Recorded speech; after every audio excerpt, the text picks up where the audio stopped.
Marcus checks his watch for the third time in 5 minutes. The airport lounge buzzes with activity, but he barely notices. His laptop screen glows with spreadsheets and quarterly reports. It's his daughter's 8th birthday, and he's missing it. Again. His grandfather had been the same way. Built a company from nothing, worked 18-hour days, missed every school play, every birthday, every moment that mattered. His father inherited both the company and the obsession. Marcus remembers waiting by the window as a child, watching for headlights that came home long after bedtime. Now he's the one arriving home to a dark, sleeping house. A flight delay is announced. 3 hours. Marcus sighs and opens another email. Mind if I sit here? An elderly man gestures to the empty seat beside him. Marcus nods absently, not looking up from his screen. The man settles in with a worn paperback and a thermos of coffee. After a moment, he chuckles softly at something in his book.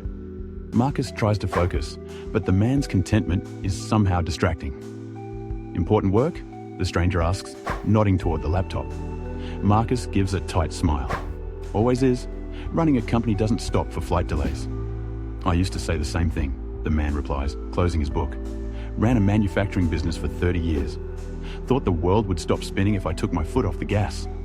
Marcus types faster, hoping the conversation will end. It doesn't. You know what I learned? The man continues. The company did fine without me. Better, actually, after I finally let go. But my son, he never forgave me for missing his childhood. We barely speak now. Marcus stops typing.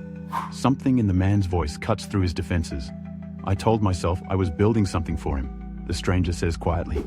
A legacy, security. But what he wanted was just me, present, attentive, there. Marcus closes his laptop slowly. My grandfather built our company. My father expanded it. Now it's my turn. A family business. The man nods. Let me guess. Your grandfather worked constantly. Your father did the same. And now you're doing exactly what they did. The observation lands like a punch. Marcus thinks of his daughter's face this morning, asking if he'd be home for cake. The careful hope in her eyes. The resignation when he said he'd try. It's what we do, Marcus says, but the words sound hollow. It's who we are. Is it? The stranger leans forward. Or is it just a pattern nobody's had the courage to break? Marcus feels something crack inside his chest. He thinks of his grandfather's funeral. How the company sent a massive wreath, but barely anyone from the family came. His father's 60th birthday last month, celebrated alone because everyone had learned not to expect his presence at their events. My grandfather died at his desk, Marcus hears himself say. Heart attack during a conference call. My father had a stroke 2 years ago. Stress-induced. He survived, but he's never been the same. And you're on the same path, the stranger says gently. 3rd generation, same pattern. But here's what I learned too late. Patterns aren't destiny. They're just choices we keep making until we decide to choose differently. Marcus pulls out his phone. His wife has sent a photo. His daughter, surrounded by friends, staring at an unlit birthday cake, waiting. I missed my daughter's first steps because of a merger, the stranger continues. Her first words because of a business trip. Her graduation because of a crisis that, honestly, my team could have handled. You know what I'd give to have those moments back? Marcus doesn't answer. He's staring at the photo, really seeing it. Seeing what his daughter will remember. Not the company he built, not the deals he closed, not the success he achieved. She'll remember the empty chair, the broken promises, the father who was always somewhere else. The company will survive without you for one afternoon, the man says. The question is, will your relationship with your daughter survive if you're not there? Marcus stands abruptly. He closes his laptop, gathers his things. The stranger watches with knowing eyes.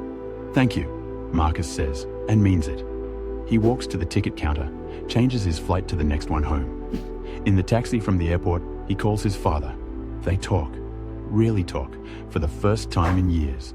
About patterns and choices, about the chain they've been carrying. Marcus walks through his front door just as the candles are being lit. His daughter's face transforms with joy. Daddy, you came. He kneels down, pulls her close. I came, and I'm going to keep coming. That's a promise. The chain, 3 generations strong, breaks in that moment. Not with thunder, but with a choice. The choice to be present, to value moments over meetings. To understand that the greatest legacy isn't what we build, but who we show up for. Success means nothing if we're too busy achieving it to actually live.